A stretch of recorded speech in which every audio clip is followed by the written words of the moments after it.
Hi నమస్తే, నా పేరు చిరుమామిళ్ళ సుబ్బారావు. ఈ రోజు చిన్నకొత్తగొల్ల గ్రామం వచ్చానండి, పమ్మి సైదారెడ్డి గారి చేను దగ్గరికి. ఒక్కసారి ఈ చేను ఎట్లా ఉందో చూడండి. ఈ నారు మన నర్సరీలోని పెంచారు. ఒకసారి చూడండి చేను ఏ రంగు ఉందో, ఎంత కలర్ ఉందో. చేను మొక్క బాగా నీట్ గా ఉంది, 4 మూల సమానంగా ఉంది, పట్టెలకు అమ్మకపోయింది. చేను మొత్తం ఒకసారి చూడండి, మొక్క చాలా నీట్ గా ఆరోగ్యంగా ఉంది. అక్కడక్కడ ఇప్పుడే బొబ్బర అటాక్ అవుతుంది. ఇతన్ని ఆల్మోస్ట్ ఆ రోజు స్టార్టింగ్ లోనే వివరంగా చెప్పాం, హ్యూమిక్ యాసిడ్ ఖచ్చితంగా పెట్టుకోయా, బొబ్బర్ అటాక్ తక్కువగా ఉంటుందని. ఈ ఫార్మర్ వినలేదు. పక్క రైతు చాలకి ఈ చేనుకి తేడా ఒకసారి చూడండి. సేమ్ అట్లానే యూనిఫామ్ గా ఉంది, కానీ చేలో బొబ్బర్ అటాక్ ఎక్కువగా చాలా ఉంది. చూడండి ఒకసారి.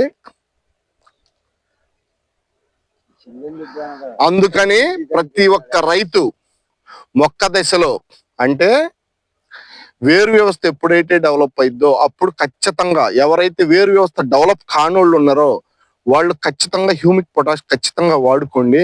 వాడుకుంటే ఈ బొబ్బర్ అటాక్ నుంచి మనం కంట్రోల్ కావచ్చు. ఈ చేలో నెక్స్ట్ వీడియోలో నెక్స్ట్ వీక్ వచ్చినప్పుడు మాట్లాడదాం.